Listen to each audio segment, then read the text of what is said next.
लेख के शीर्षक झीलों की नगरी उदयपुर में राजस्थान के इस जिले की सुंदरता, भव्यता और इनके आकर्षक दर्शनीय स्थलों पर यह निबंध लेखन तैयार किया गया है।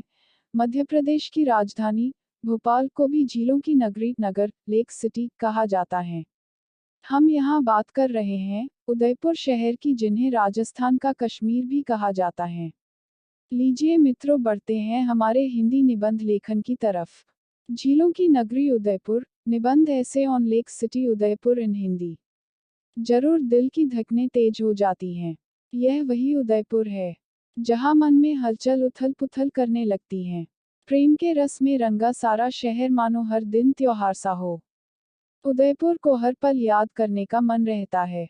मैं भरत हूँ, उदयपुर शहर में रहता हूँ। चलिए आज आपको मैं झीलों की नगरी उदयपुर के बारे में बताता हूँ। उदयपुर नगर अरावली पर्वतमाला के बीच स्थित है। इस नगर के चारों ओर झीलें ही झीलें हैं। पिछोला, स्वरूप सागर, फतह सागर, उदय सागर, दूध तलाई, जनसागर आदि झीलें हैं। इनके कारण ही उदयपुर को झीलों की नगरी कहा जाता है। बरसात के मौसम में इन झीलों की छटा और सौंदर्य और बढ़ जाता है। ये झीलें कश्मीर की होड़ करती हैं, इसी कारण कई लोग इस नगर को राजस्थान का कश्मीर कहते हैं। फतह सागर के बीच बना है नेहरू उद्यान। इन झीलों के पानी में जगन्निवास और जगमंदिर नाम से जलमहल भी हैं। इन झीलों में पर्यटक नौक विहार का आनंद लेते हैं।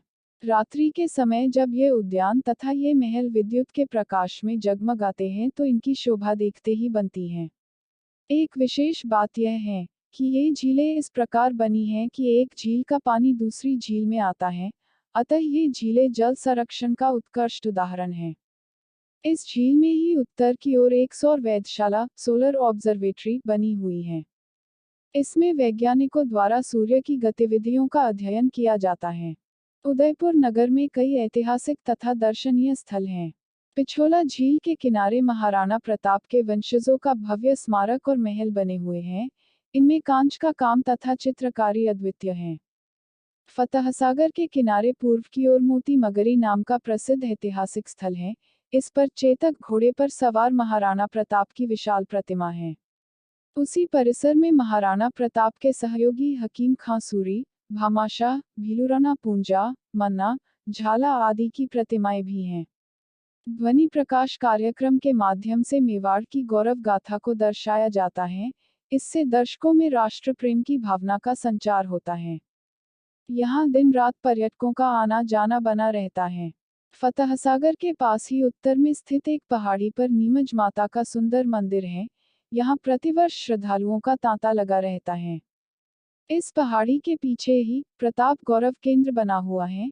यहाँ महाराणा प्रताप की 57 फीट ऊंची प्रतिमा है। यह प्रतिमा उनके 57 वर्ष की आयु में स्वर्गवास होने की याद दिलाती है। यहाँ एक थिएटर भी है। इसमें महाराणा प्रताप के जीवन संघर्ष से जुड़ी एक डॉक्यूमेंट्री फिल्म भी दिखाई जाती है। इसके अतिरिक्त यहाँ कुछ अन्य प्रतिमाएं भी लगी हुई हैं, उनके साथ उनका संक्षिप्त परिचय भी लिखा हुआ है। यह एक प्रेरणा स्थल है। झीलों की नगरी उदयपुर पर हिंदी में निबंध लेखन आप hind.com पर पढ़ रहे हैं, जहाँ विशाल भारत गरिमा में राजस्थान और गौरवपूर्ण मेवाड़ के दिग्दर्शन होते हैं। फतह सागर के पश्चिम में एक पहाड़ी पर सज्जनगढ़ का किला है।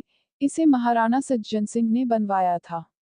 हाल ही में राजस्थान सरकार द्वारा इस वन्य क्षेत्र को अभयारण्य घोषित कर दिया है। इससे कुछ ही दूरी पर पश्चिम में शिल्पग्राम है। यहाँ लोक कलाओं के विकास के लिए कई कार्यक्रम आयोजित किए जाते हैं। यहाँ प्रतिवर्ष दिसंबर महीने में एक मेला भरता है। इस मेले में देश विदेश से कई कलाकार अपनी कलाओं का प्रदर्शन करते हैं। झीलों की इस नगरी में गुलाब बाग तथा सहेलियों की बाड़ी नाम से 2 सुंदर बगीचे हैं। गुलाब बगीचे में भांति भांति के फूल खिलते हैं। इनकी भीनी महक से दर्शकों का दिल बाग भाग हो जाता है। यहाँ एक चिड़ियाघर भी है। रंग बिरंगी चिड़ियाओं का चहकना सबको आनंदित कर देता है। यहाँ बच्चों की रेलगाड़ी भी है। आप चाहो तो इसमें यात्रा कर सकते हो, मगर टिकट जरूर लेना।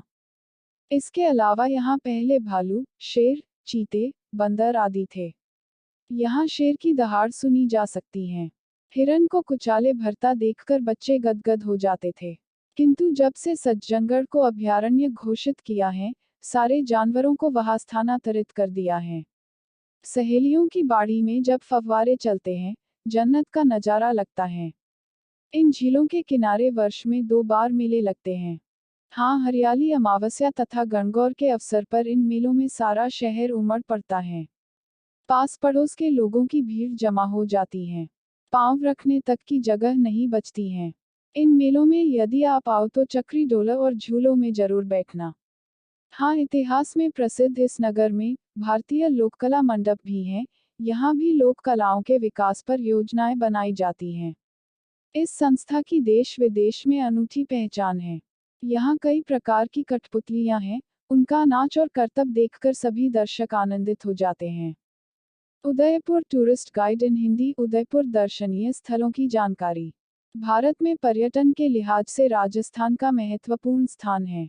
राजस्थान को वीर योद्धाओं की रणभूमि कहा जाता है।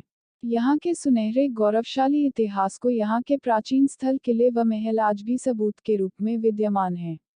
दक्षिणी राजस्थान का उदयपुर, जिसे एक समय मेवाड़ क्षेत्र के रूप में जाना जाता था, यहाँ के गुहिल वंशीय राणा शासकों से सभी परिचित हैं। राजस्थान में पर्यटन की दृष्टि से उदयपुर का महत्वपूर्ण स्थान है। देखने योग्य उदयपुर टूरिस्ट प्लेसेस टू सी। प्राचीन इमारतें, किले व युद्ध स्थल देशी विदेशी पर्यटकों अपनी ओर खींच ही लेते हैं।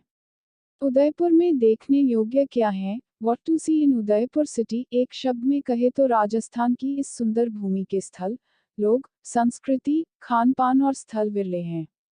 चलिए 2009 में दुनिया के बेस्ट शहर का दर्जा पाने वाले उदयपुर के प्रमुख दर्शनीय स्थलों, tourist places in Udaipur in Hindi, पर एक नज़र डालते हैं। Places to visit in Udaipur and around. शाही शहर कहे जाने वाले उदयपुर में कई तालाब एवं बड़ी संख्या में प्राचीन मीठे पानी की झीलें हैं, जिसके चलते इसे झीलों की नगरी, सिटी ऑफ लेक और पूरब का वेनिस उपनाम दिया गया है। मेवाड़ की राजधानी बनने का सौभाग्य प्राप्त उदयपुर शहर की स्थापना महाराणा उदय सिंह ने 1559 में अरावली की कंदराओं के नैसर्गिक वातावरण में की। इसे राजस्थान कश्मीर की स्थापना की गई थी।